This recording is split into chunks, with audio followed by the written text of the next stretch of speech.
Everyone, yes, my microphone's on. I can hear my voice booming around. Welcome back after the excellent cake and coffee. I hope you're all feeling refreshed. It's slightly an after lunch session, so I've been told by my panelists that they're going to inject some energy into this. Mark's promised some jokes. A joke. A joke. And I think some piss taking as well. So we're looking forward to that. So, we've been talking a lot about, obviously, rapid evaluation, that's the conference, but there is obviously an end to all these, an end we've all got in mind to these rapid evaluations, which is affecting change. So how do the results of our evaluation actually lead to change on the ground? That's all what we all want to see. We're not just doing evaluations for evaluation reports. So that's what this session is about. So I've got three excellent panelists. We're going to, first of all, Annette's going to talk to us really about a bit of the conceptual framework. I think that's the way you described it, Annette. Like helping frame this, thinking about knowledge mobilisation, getting evidence and analysis into practice. And Rich's going to talk to us of a view from someone who's actually working in a trust as, you know, in charge of programmes and things. And then Mark is going to give us the view from the shop floor. That's what someone told me you're going to be doing, as a kind of someone who's working as an analyst in the NHS. So that's the format, and so I'll pass over to Annette to start with. Thank you. It's great to be here. It's been a fantastic conversation today, and I hope with what I'm going to say you'll see lots of parallels to issues that speakers and questions have raised throughout the day. So I started out as a policy evaluator some years ago, and in the end I left that role because I got very disillusioned about the use of evaluation, and I went to work in the Department of Health and Social Care to have a look from the other side to see what happened to the work that we were doing. And I have to say what I found more was kind of poor systems, stuff lost in filing cabinets, not really accessible, than a kind of intentional unwillingness to use evaluation. And so I came away from that very, very interested in kind of how we use evaluation for policy purposes, how we can do that better. And that's led me to the role that I've just started at King's, where I am looking after the Policy Research Unit for the Health and Social Care workforce, which, if we don't already, will be connecting to the work that many of you do, and I look forward to those connections in the future. But I'm also particularly interested in the role of a policy research unit as one of the mechanisms to provide this more rapid evaluation support that, in theory, is useful to government. So I said I'd, in a nutshell, say what I thought knowledge mobilisation was about. And I'd written down three things you won't be surprised about. One is about messaging, the other one's about relationships, and the third one is about systems change. And these are the three core things we talk about in knowledge mobilisation. We talk about getting our messages out more clearly and more articulately, about building the kind of relationships, networks and connections needed for the evaluation work we do to be useful, and making adjustments to the systems, so science systems in government, systems in delivery organisations, systems in universities and other evaluation providers, to work as hard as we can for that evidence to be used. One of the main barriers that's identified is an issue of time, and so the rapid element we're looking at today is so critical. But as we were talking in the previous session, I was reminded of other things I say when I'm talking about knowledge mobilisation, and they are about ways of thinking that I think many of you have articulated over the day around serendipity that was mentioned in the last session I was in, about kind of sensitivity, about connectivity, and probably the most important one is about humility, and that's about knowledge mobilisation and supporting the use of evidence for policy, being about understanding what we don't know as well as what we bring from the work that we do in evaluation. But it is critical, this issue of timing, because one of the main barriers that all surveys of evaluation users bring up is that research and evaluation are too slow. They are out of step with the rapidity of delivery agendas. And so how can we do that work faster? And that has been really interesting, hearing people talk about how we might, do that faster and faster and faster. I've heard lots of different words for kind of upping the game with our rapidity. One challenge I would put out, though, is I think we're very quick always to do new pieces of evaluation, and in fact this came up in the last session, that we could do a lot more to use what we have already from existing evaluative work. And this is what my colleague Ray Pawson initiated back in maybe I have to date this to the birth of my second child, so it came around about 2006, and he did a book called Realist Synthesis, taking his thinking from realist evaluation and applying that to synthesis. And what he was arguing was how we use better the cumulative bodies of knowledge we have, how we mobilise that to help us with these thorny evaluation questions, particularly around shared mechanisms, so a mechanism that we're using in different contexts. The one I'm coming across a lot at the moment is the use of funds for apprenticeships, funds for what is this mechanism of funds all about, how have we used them before, what can we learn from that? So I think maybe we miss a trick in that reuse of what we know already. And linked to that, how we as evaluators can help, which was raised by Ami, I think, in the first session, around how we bring our evaluation capacity to bear to help actually with that important issue of using data that sits within organisations that we could really help with. Just to add to that, I think we could do more work with the partnerships that we do. And we've talked a lot about collaboration and connecting, but knowledge mobilisation talks a lot about building long-term and sustained partnerships to underpin the evaluative work that we do. And what that argues is that we are therefore in a really good place to take on and do trusted pieces of work and to exploit windows of opportunity when they arise, because we're the people that people come to. And many of you will be those people for others in policy roles. And just a couple more things. One is around independence. So I think a concern people have about working in closer partnership is about their independence as evaluators. And Pete Bauer at Manchester has written a really interesting piece in a blog around actually we can work really closely, as we've talked in many sessions, engage right from the start, but sometimes recognise we need periods of distance, what he calls it as like driving into a tunnel for a while we're doing bits of work that we feel we need a bit of distance for, and we can absolutely work that into our ways of thinking. But a lot of knowledge mobilisation is about relationships, and it's about engagement, and it's about being more creative. And if there's one thing I always come back to knowledge mobilisation about, it helps us get away from being a paper and bureaucratic way of thinking. It's about being more co-creative. It's about using different mechanisms to engage with people. And so if anyone is interested in knowledge mobilisation as a field, it has loads of stuff. The knowledge mobilisation national meeting's going on today, and they're posting online pictures of scrolls that they've hidden all over the conference venue. They're just very different in how they think, and there's something we can take to that, because I think we are a bit comfortable in our kind of very bureaucratic relationships with policy and practice. I'll stop there. Thank you very much, Annette. Lots of food for thought there, lots of things for people to jump off on later. Just before I move to Richard, there was something I meant to say at the beginning, which is I think someone has lost a phone or left a phone. So just to let you know that if you have, I've got it on this table here.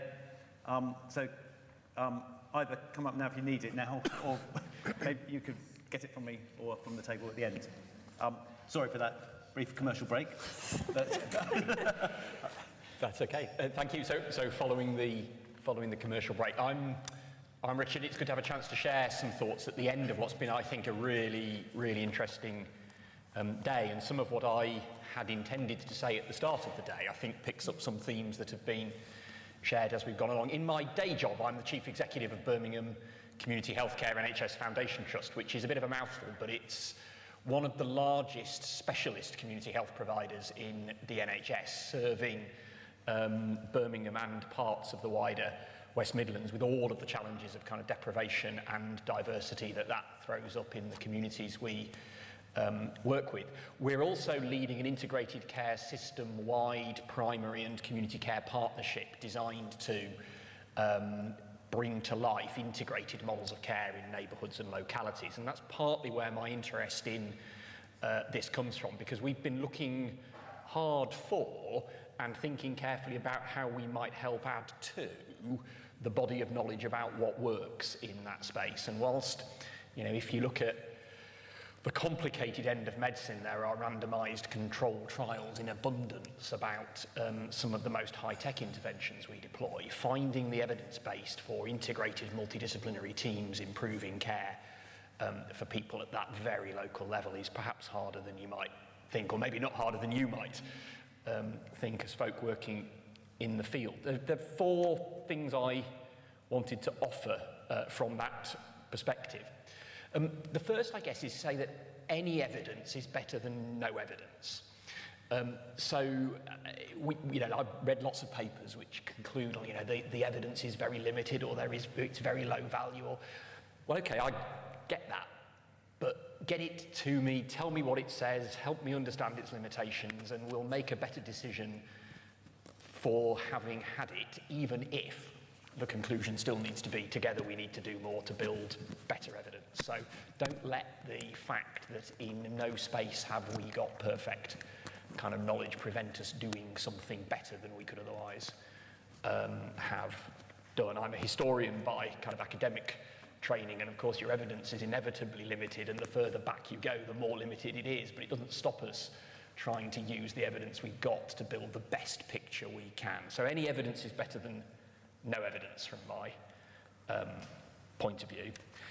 There's something for me that's been touched on a few times about kind of how rapid is rapid, and I play a role in BRACE, at the Birmingham-based Rapid Evaluation Centre, and I think my main role is periodically to say, when I say rapid, I mean the end of the week or possibly Tuesday.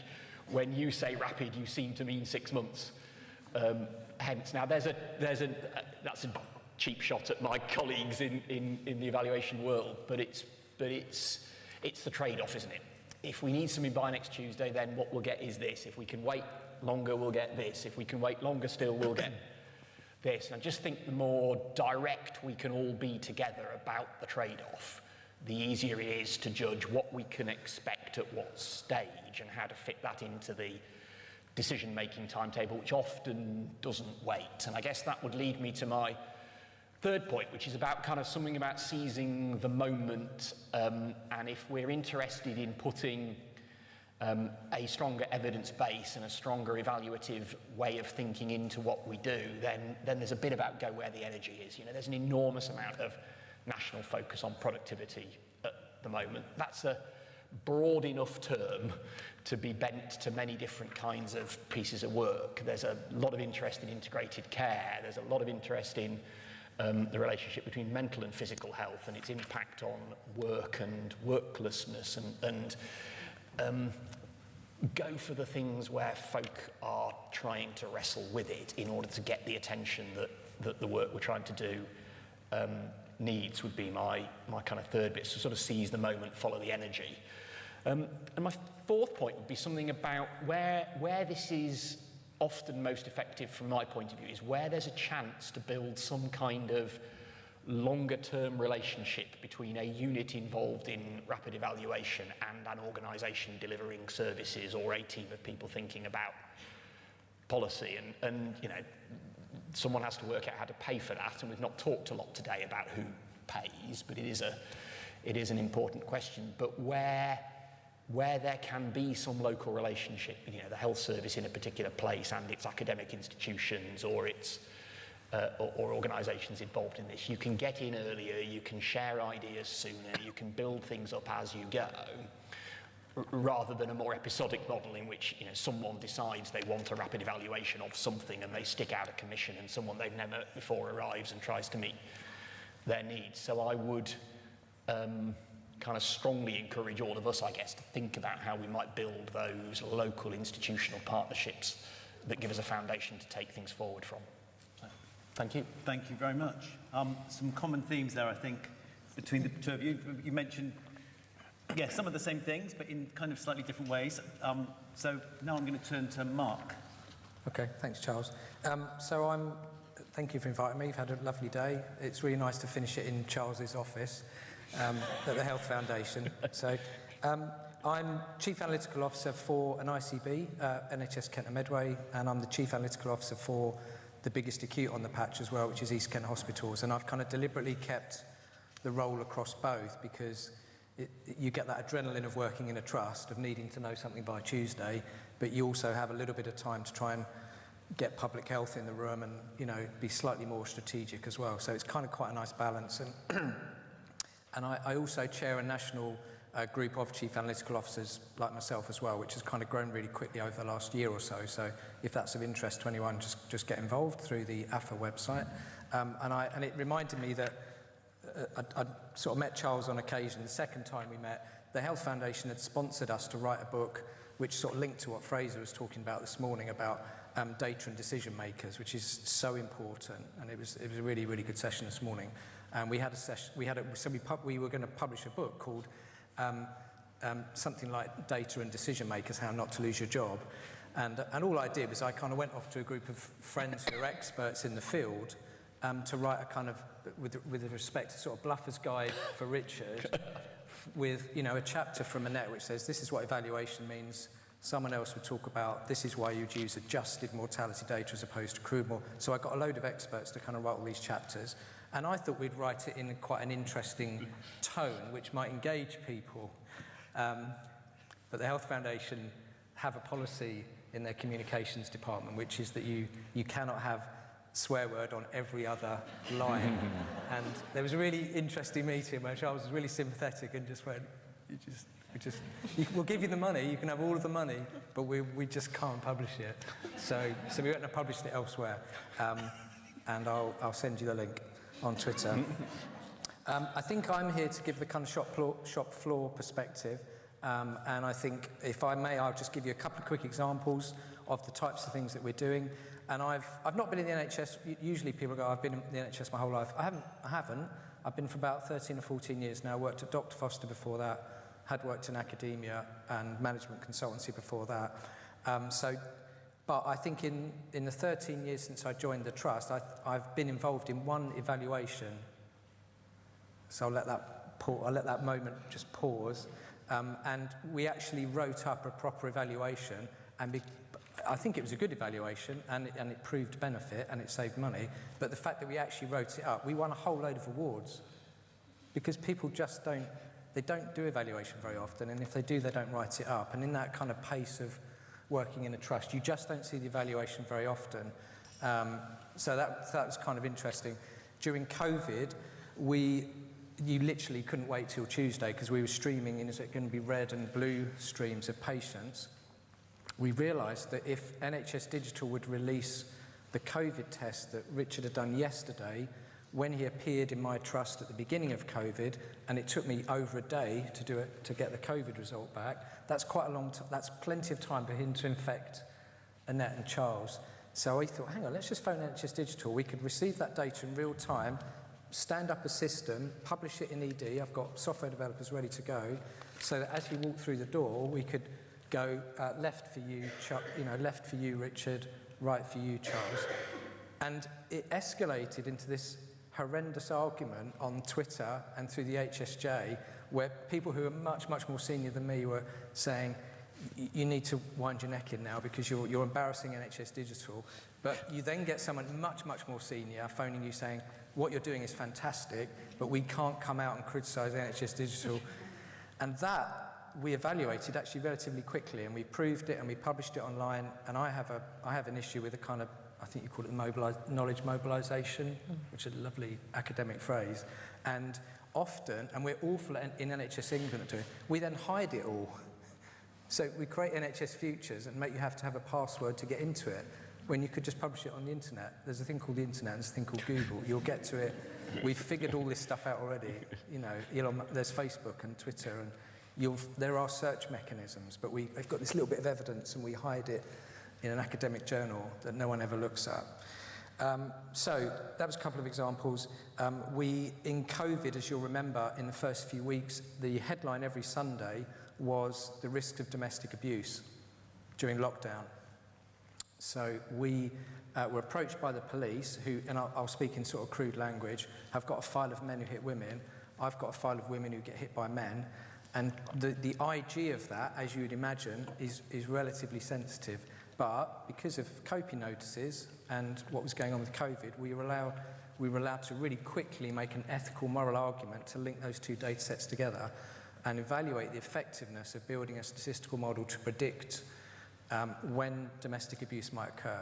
Because apparently, on average, a woman will get hit 6 times before she appears at ED. So if we can bring that number down, obviously to 0, but intervene much more quickly.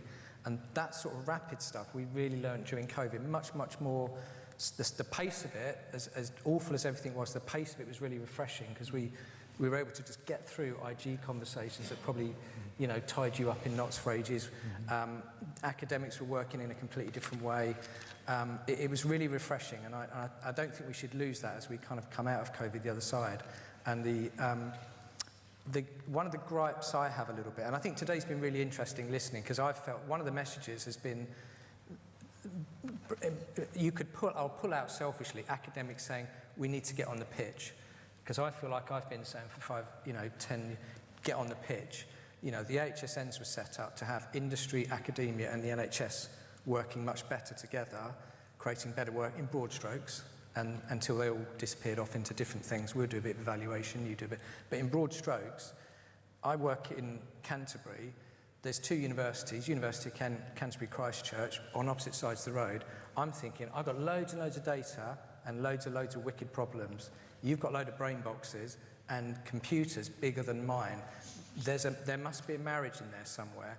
And I didn't feel like there's something that pushes us in. You know, no, people like you would kind of create that relationship, but it doesn't happen naturally. It kind of happens because of networks. And I think I still think that's a little bit of a failing. I've got a friend who's a professor at London Business School, and I sort of said, well, why don't you just join in a bit? You know, I could give you some data, and you're an operational researcher, you could figure out ED for me. And he said, I've got literally no incentive. I've got 9 years to become the most famous person in my field in the world, and once I've done that, I can do whatever I like. Give me a call then. Which is, these are his words, not mine, and you're not disagreeing. No? So, I think it is beholden on you to get involved, you know, and in that, you know, sort of Chatham House rules, if you take, say, University of Kent and Canterbury Christchurch, traditional university, Fulham Polytech, one of them's going, where's the PhD funding? Where's the publication model? Where's the money? The other one, Christchurch, is saying, I can give you someone at 600, I can give you Professor of AI, £600 a day, 2 weeks notice. That sounds great, actually, because Richard needs it done by next Wednesday. So somewhere in there, there's Tuesday, sorry, it was Tuesday. I'm late. So somewhere in there is a kind of more creative way of working, which kind of, and I'll kind of leave, there's a joke there which kind of works for GPs, but it sort of works for academics, which is, how do you hide a £10 note from an orthopaedic surgeon? You've probably heard this one. You put it in a book. How do you hide a £10 note from a GP? But it also works for an academic. You can't. So you're much more commercial than people give you credit for. And I think to one of your sort of closing comments, I think if we can figure out the incentives and just align everyone's incentives, that's quite a nice place to start, actually. Thank you, Mark. Okay. Very good. And with the promised joke. So thank you. Yeah. So I'm going to open up to the floor in a minute, but just a couple of reflections building on what you've said. So throughout the conference, actually, I think there's been quite a lot of discussion around the role that we can all play as evaluators in helping the findings, the way in which we do evaluations and the findings land to have the biggest impact.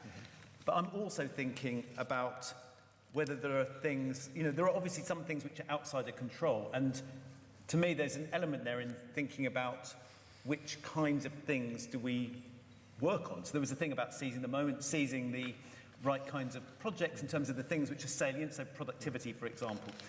But also, and this is drawing a bit on some of the experiences I've had, there's something about working with teams which have got the right kind of cultures.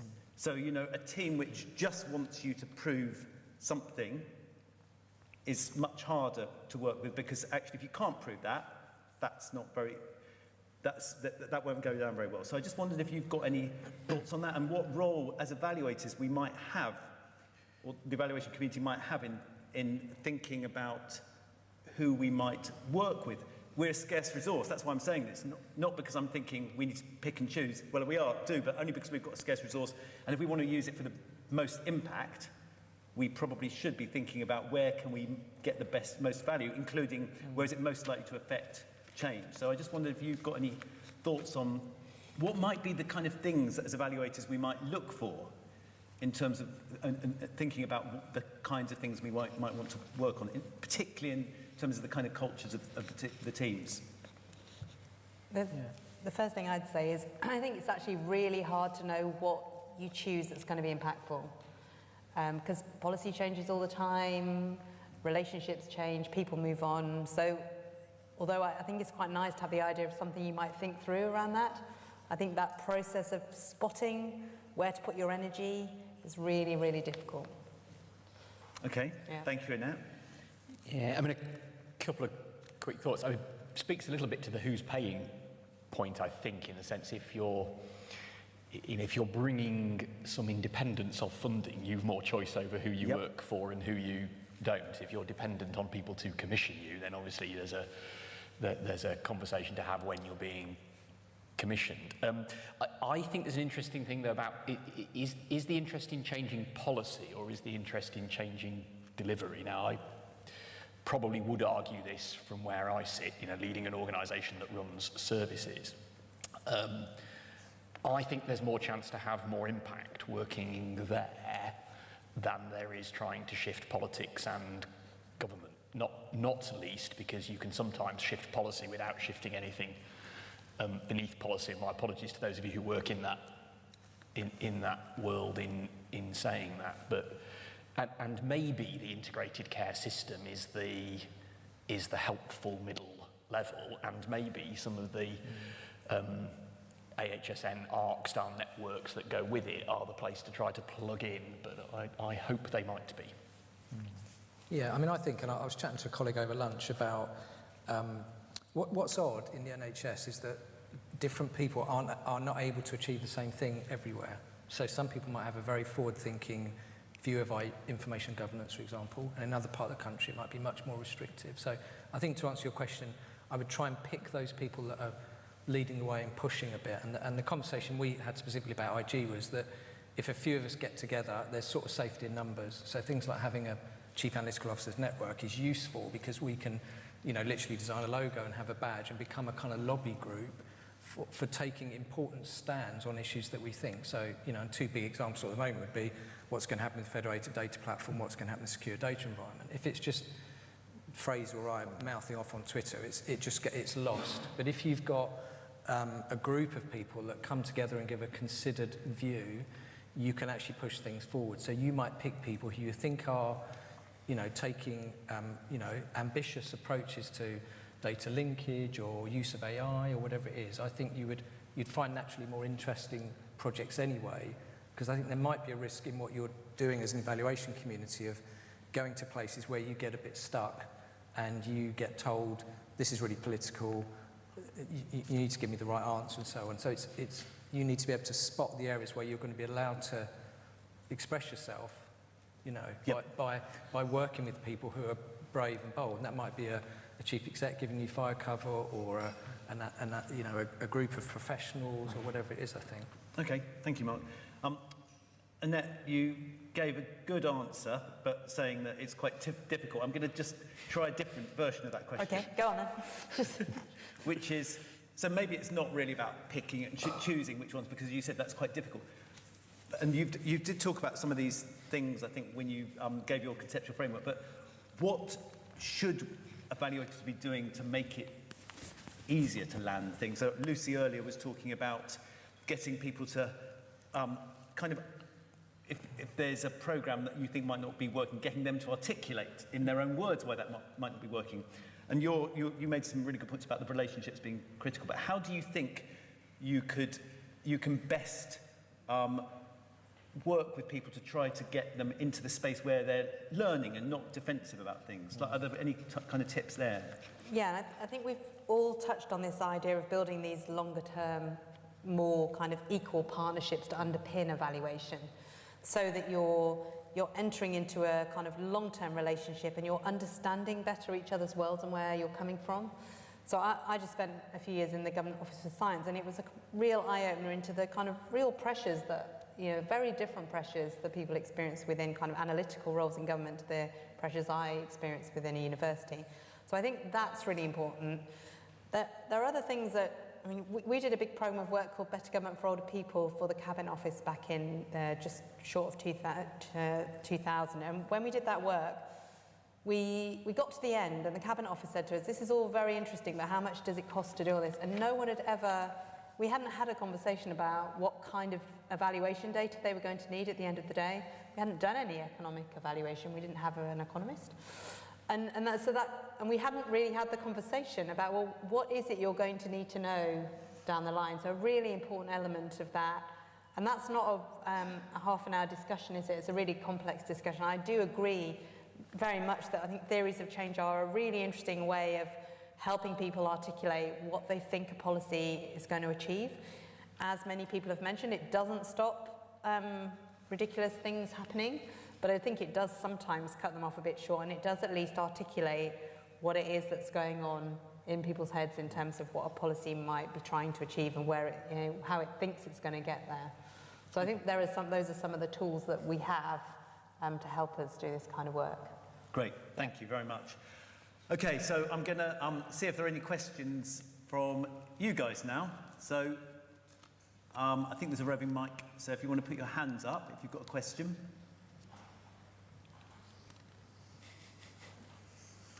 Right, there's one at the back there. And should we take three? At the moment, yeah. If there are three. If there are only two, we'll take two.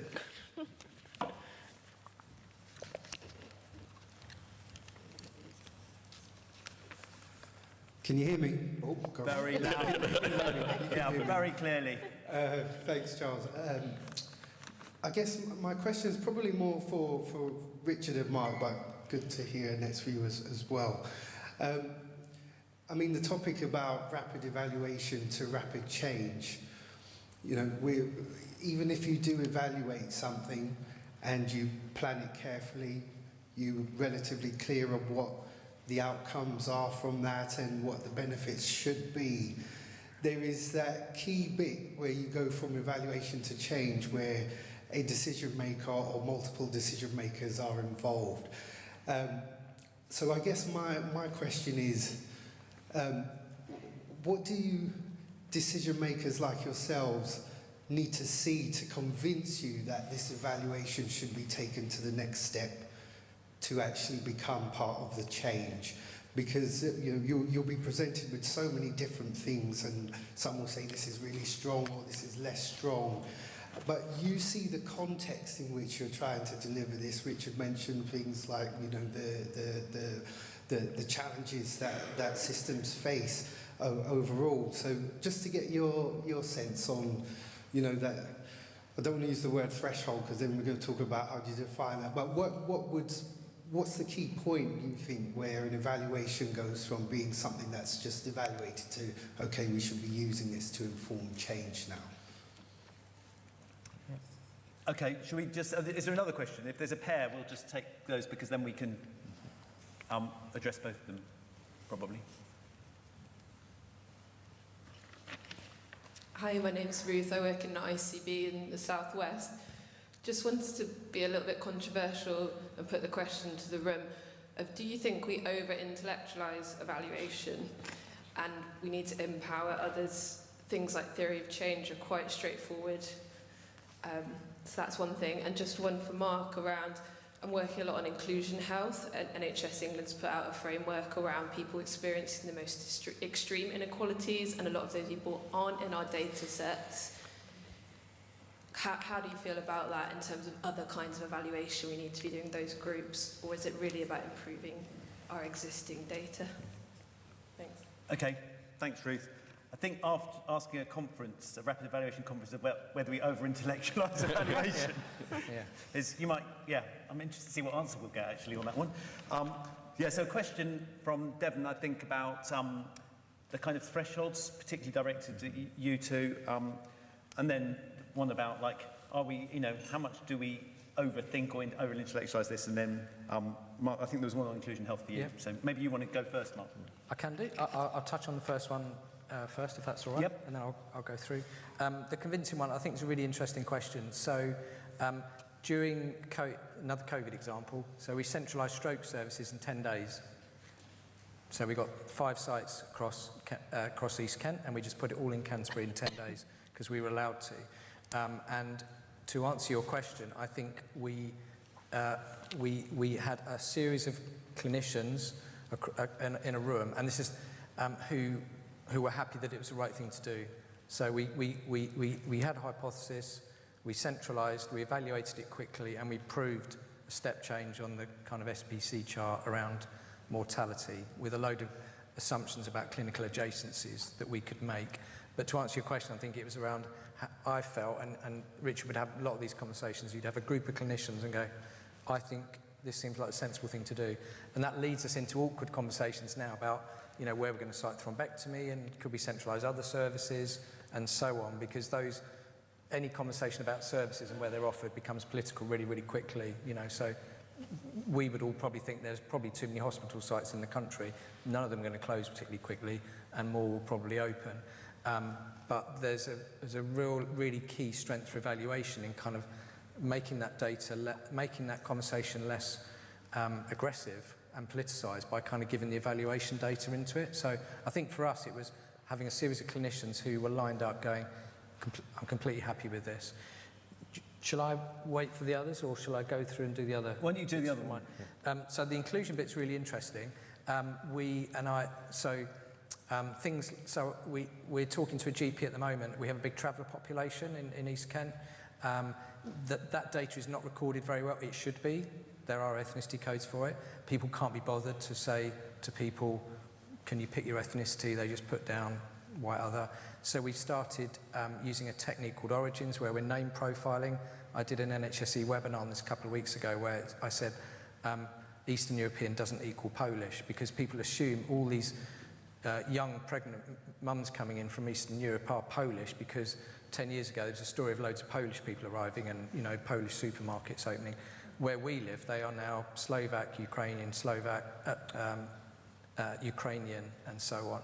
And without any useful data within our PAS system or GP system, we started doing name profiling, and we did it from a good, you know, we're doing it from a good place. We're not using it to base precision-based medicine decisions. We're using it at an aggregate level to say, no, the leaflets don't need to be in Polish. It's not quite as straightforward as that. This group of mums are Albanian, these are Hungarian, these are Ukrainian, and so on. We're doing another project with the traveller community around a golden ticket idea, where they can come in whenever they want and see whoever they need to, because sending a letter telling someone to come in 8 weeks, it just doesn't work for that population. But if you call them and say, can you come in tomorrow, they are the most reliable cohort of patients. Much more reliable than any of, as a generalism, with this group. So you have to be quite creative about that, and you have to manage the IG dementors who are kind of coming at you. But you have to be kind of creative with the use of data. I 100% agree that we over-intellectualise what we're doing here as well, because that excludes a lot of people that you want to use this data in a hospital or you know, or a community trust. Thank you. Richard, would you like to particularly answer the question about the kind of, you know, what do you need to see from evaluation to take something to the next stage? That image of IG dementors is going to stick with me, I think. Two things. So the first bit would be a reflection on the kind of the nature of the decision-making relationship with evaluation, because where I've found it most productive, it isn't a sort of something happens, then there is an evaluation, then there is a decision, and then there is something else happening. It's has been more useful as an ongoing relationship between a team working with a service trying to change and the service trying to change. So I think some of the way we talk about it suggests there is sort of a single decision point with someone who is the decision maker. It's never that kind of that tidy in practice. But what helps? Well, right at the start of the day, there was some conversation about clarity helps and the kind of notion of, you know, the abstract, that it doesn't, it's not kind of make it simple, it's make it clear. So I kind of want to stand up a little bit for my profession and say we can cope with complicated ideas, we can cope with difficult concepts. But if you can make it clear, it's easier then to work out what the decision is in the light of those. I don't think we need to know all of the ins and outs of the methodology, but we need to know enough to know there is a methodology and it will stand enough scrutiny from colleagues and you know, if clinical colleagues are convinced, that's enormously helpful in the way Mark was describing. And I guess the last bit is kind of, and that it can be sold, because again, most of my experience of making decisions is even if I think I know what where I want to try to go, what I want to try to do, there are always other stakeholders to be brought on board, and simply landing a kind of this is right because we say it is only gets you so far. So something about how you set out the evidence in a way that convinces is perhaps the other thing I'd say is worth thinking about. Okay, thanks, Richard. That's incredibly helpful. It almost could be a mantra for the evaluating community. And I really like the distinction between making it clear rather than simple, because I don't think we want to be dumbing stuff down, because as you say, you're used to dealing with complexity and uncertainty. And also I like do you have confidence in it and can you sell it? I think that's really, really good. And is there anything you want to talk about? Which I'm not quite sure what over-intellectualizing quite means, but what do you think the pitfalls sometimes that evaluators might fall into the kind of like getting too much into the intellectual space might be? Well, we love our methods, and I think it's not as bad now, but I used to go to conferences and people would run out of time before they got to the end of describing the methods, which is limiting for the audience. I mean, so I do think we overcomplicate things. I think one of the big contributions that people with lived experiences have made to research and evaluation is that they've helped call that out, call out the way that we communicate with each other and what we write down. I'm on the steering group for an NIHR project called Spinning the Plates, which is around for parents of and carers of people with young people with complex conditions. And all the materials are done for everybody who participates in the program. And we're talking about sharing the findings from the work they've been doing. And we're saying, well, just use the stuff you've done for people with lived experience, because it's clear, it's presented in a way that you can get through it very quickly. It's more engaging and colourful. Why shouldn't everybody? It's not that it's not complicated, because the messages are very complicated from this piece of work, but it's just communicated in a way that's accessible. So I think we've made a lot of progress in that direction. I would just say on the point you were raising around data and kind of different communities and how that, I think one of the real improvements that's happened in the kind of research, evaluation, knowledge kind of debates is a recognition that data and evaluation are inherently political, what we decide to measure, how we measure it, how well we measure it, how we store it, how we make it accessible. And so this has particularly been driven by Indigenous communities in Australia and Canada, from ethnic minority communities in America, sort of saying we are pushed out of the picture. There's no data about how we experience these conditions. Our knowledge doesn't count.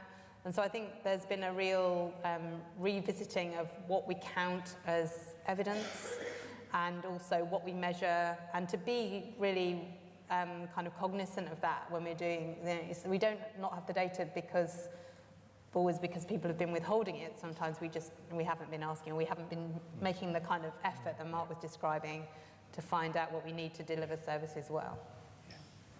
Thank you very much. More questions from the floor?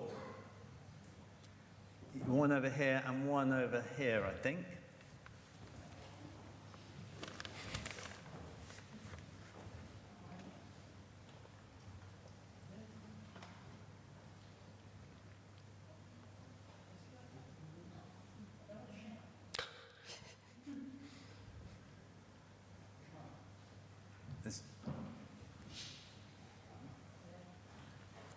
There's another one coming from over here, I think. Hello. Oh, that's good. Oh, good. I've gained a voice. That's a patient joke. Sorry. I was interested to hear from each perspective of our panellists. Sir Keir Starmer is standing in front of you and he says, right, guys, this may come true. I know I have mental health problems. I know it's a delusion, but he becomes the next Prime Minister of the country and we have a new regime And he says, okay guys, what are the 3 things that I need to do to improve health and social care in the country? Over to you. Okay, we'll hold that question just for a minute. And there's a question over here.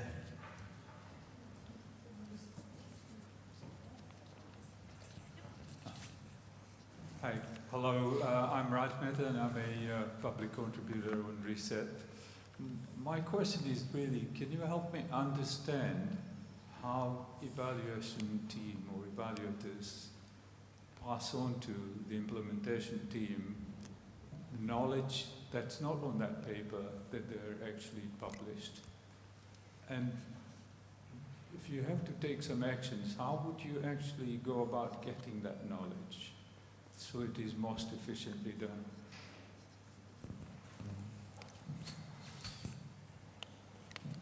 Sorry, so this was, sorry, just to clarify the question, so that was about how do you get the knowledge about... Yeah, it's knowledge that you've captured when you're doing the evaluation. Okay. And that knowledge which is not on paper, because a lot of that conversation, discussion, relationship that you built with the people that you have interviewed, etc., will be in your head. And how does that get across to the implementation team? Okay, that's a brilliant question, I think. So it's partly about the sort of tacit knowledge that people have and how because that often is some of the most important knowledge, really. It's hard to write down sometimes, but very, very crucial. So I think that's actually quite a nice pair of questions. So what would you say to Keir Starmer? Or indeed... in the sense that it reminded me of like the most difficult question I've ever faced at a conference. I presented to a local LMC about linking all their data for all these good evaluation purposes and research and everything, and I thought the presentation had gone quite well. And I sat down with my public health colleague thinking this will be good, and then they asked the audience for some questions, and someone at the back said, "Is this the beginning of an Orwellian nightmare?" And that was the first question. So as you answered, I was thinking I've got nothing to say.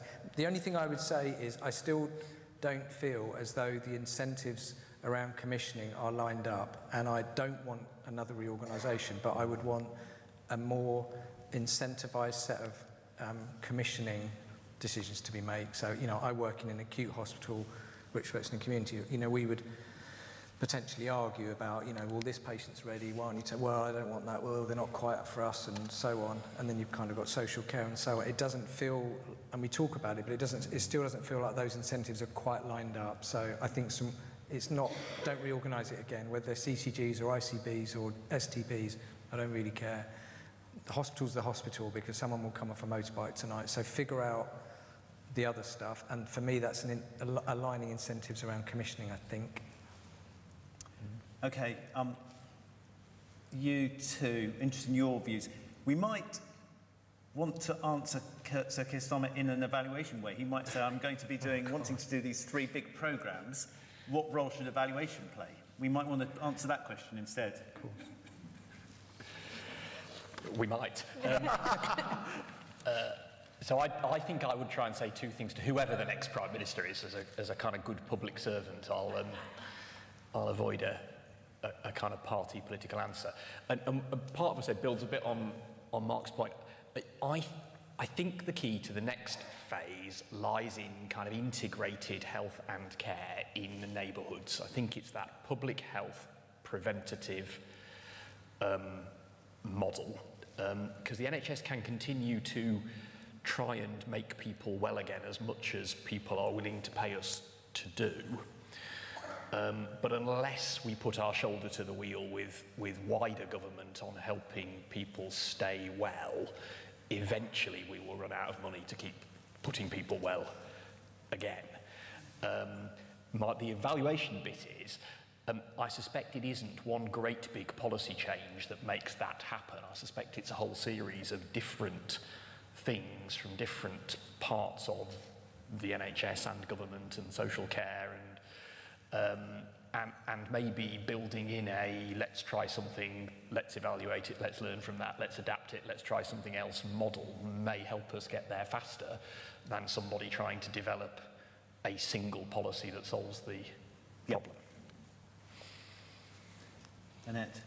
Okay, I'm going to go political. So be brave enough to look at the funding of long-term care. Would be nice. I think for the evaluation one for me would be how we, and this is really how we can help with what we understand about the policy levers and mechanisms that we've already done lots of evaluation about. Because the new government will always be wanting to put their own mark on things, but the sort of generic ways of doing things and the learning we have already, how can we mobilise that to be useful? And in higher education, how do we incentivise universities, and as a number of people have mentioned, to make this kind of work well rewarded, really, so that people want to be evaluators, want to engage with policy practice, be part of these local collaborations, and it's not stuff that people have described to us as things they do on the side and at the weekend, but more central to their academic roles. Okay, that's really nice, thank you. And the other question we had, which was around the, my paraphrasing of it, the kind of capturing, how do we capture and transmit the sort of tacit knowledge from evaluators to implementers? Yes, I heard something slightly different, and maybe that's because I'm struggling with this at the moment, which is, you're right, I'm writing an evaluation report. It's been a little bit of a tricky project.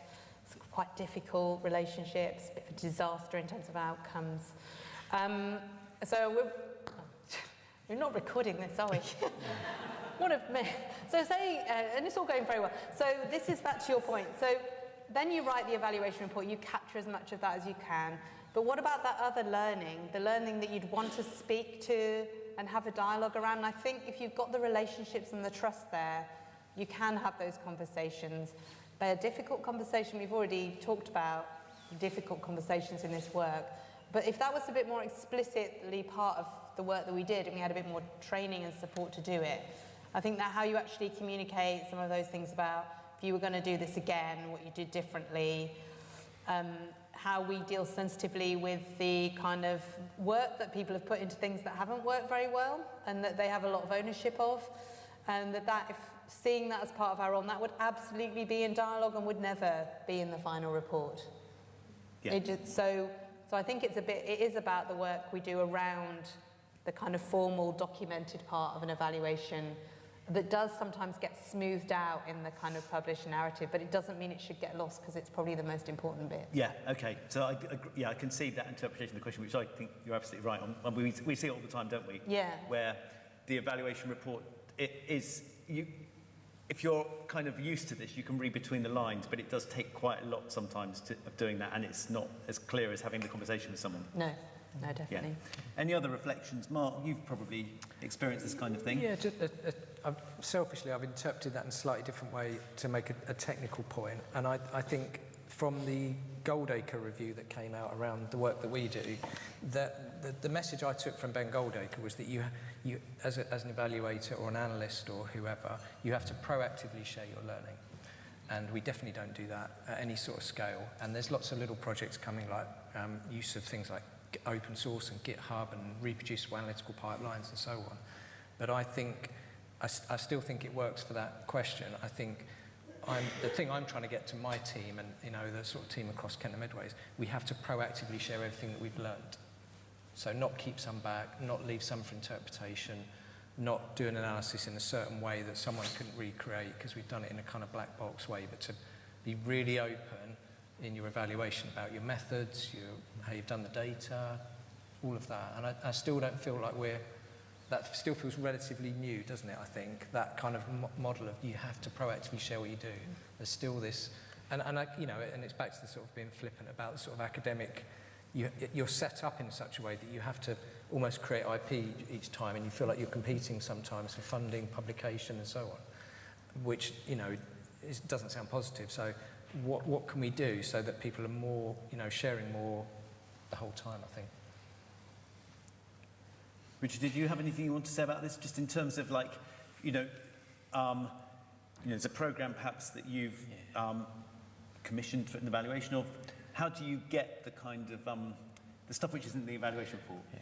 Well, I guess there's as much of it as possible in the report is obviously the most helpful arrangement. And I did once receive a report that had a fair amount of written in code about it, and I read it and said back to the team who'd done the work, so I think you're telling me this, and their jaws dropped, and they said, no, we're telling you quite the opposite. We've just told you it really carefully. I said, well, then you've kind of rather over coded, haven't you? So we need to be careful about that. For me, it comes back to the nature of the relationship with the team doing the evaluation. If it's the kind of relationship that outlasts a particular project, it is easier to do the kind of end of, what we also learned was, this is how we felt about this, here are some things we think we could share. But I would also echo Mark's point about the more public we make all of it, the better, as much as is possible within the constraints we're all working within.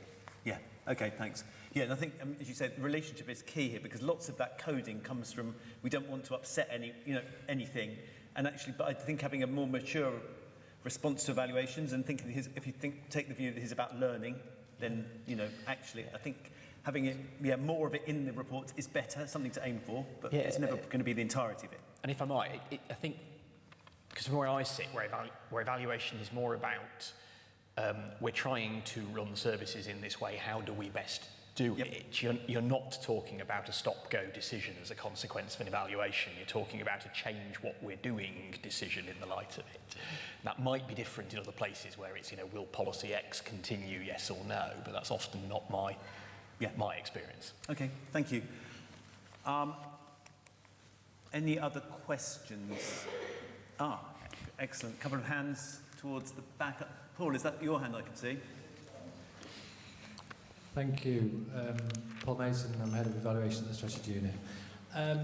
Mine follows on, I think, from the last question, which I'm afraid I missed because I was using the facilities, but I heard the answers. And it was making me think of someone who spends my life doing evaluations mostly for NHS England. And Mark made a reference earlier to, reports or findings going to future NHS, which is where I think information goes to die. Should the NHS publish all of the reports that it pays for? And how can we persuade NHS England in particular to make the reports it pays for available so that the learning is widely available and doesn't get sat on or put on future NHS in the vague hope that someone's going to open their weekly email alert and find it and read it. Thanks, Paul. Was there another question? Yeah.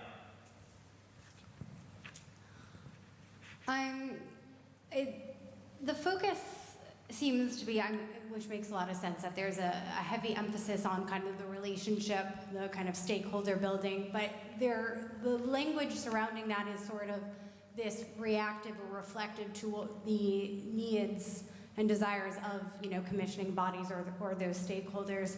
How, as a evaluation community, can we be more able in our practice to actually leverage what power we do have in this dynamic to actually not have to rely necessarily on only going for commissioning bodies that are open or projects that have that potentiality, but rather crafting that space and time actually in the evaluation itself?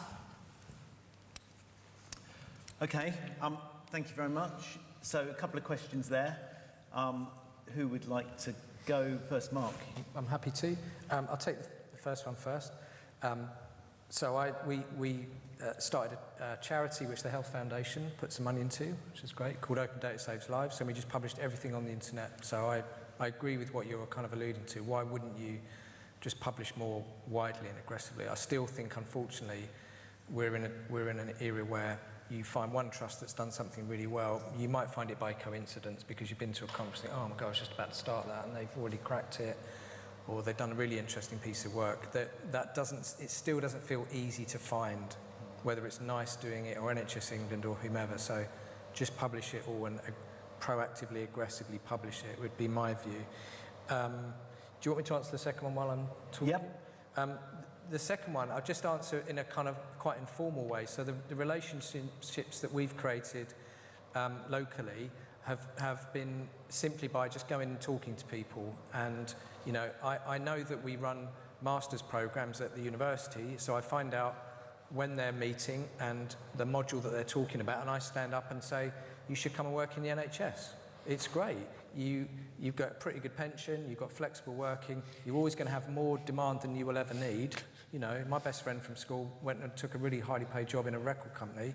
Well, that industry's died on its arse, you know, and he's a plasterer now, which is fantastic, but it's not what he thought he was doing, you know, he was going to be doing.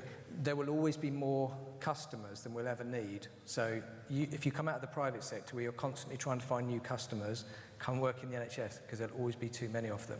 So the thing that works quite well with universities, I'm now running 3 or 4 master's students from 3 or 4 universities, just running them through. I can put academics on NHSP contracts, we can find bits of funding.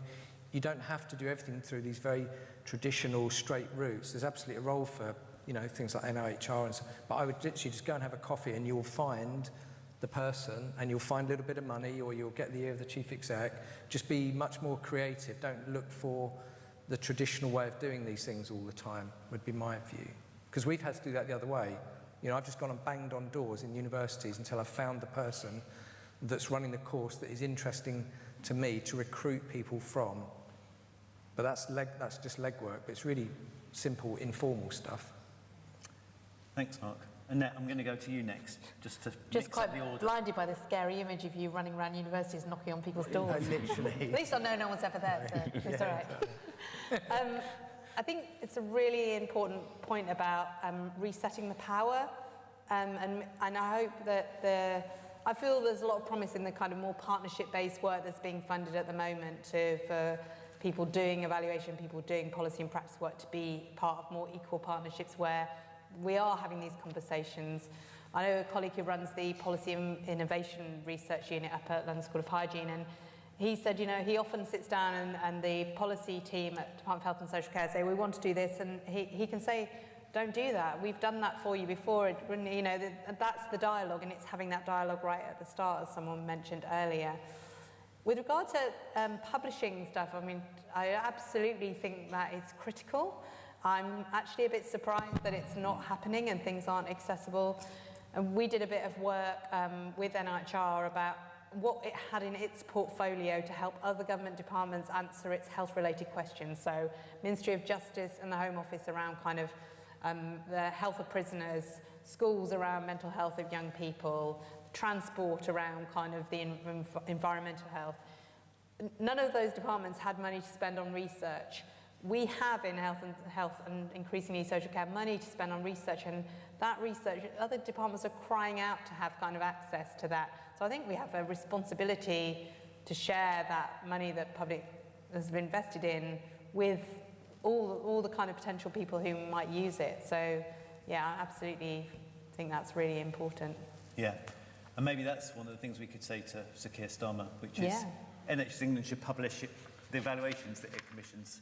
I mean, that would be quite a simple thing, I think. Yeah. And I think there are, across government, I think there is now, isn't there a repository of like published evaluations? Isn't there a commitment that all of that will be published? I think it's actually, Whitehall's probably further ahead than the NHS in that respect. Richard. Thank you.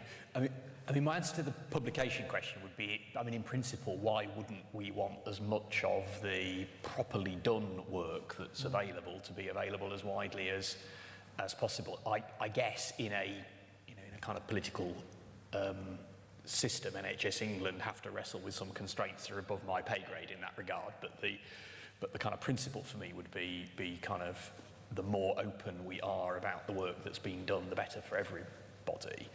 I mean, on the kind of the sort of leveraging the sort of power of the rapid evaluation community question, if that's the way, I mean, I agree with what Annette and Mark have said, but there's maybe also something about kind of setting out for those of us who might be using the evaluation what a properly robust evaluation must look like, what it must do, and a bit of that shared, folks in the space coming together and saying, if it doesn't have these 5 characteristics, then you shouldn't be looking at it. I mean, some of the things we've been talking about today and that exist in the literature and that are part of the conversation the community has with itself.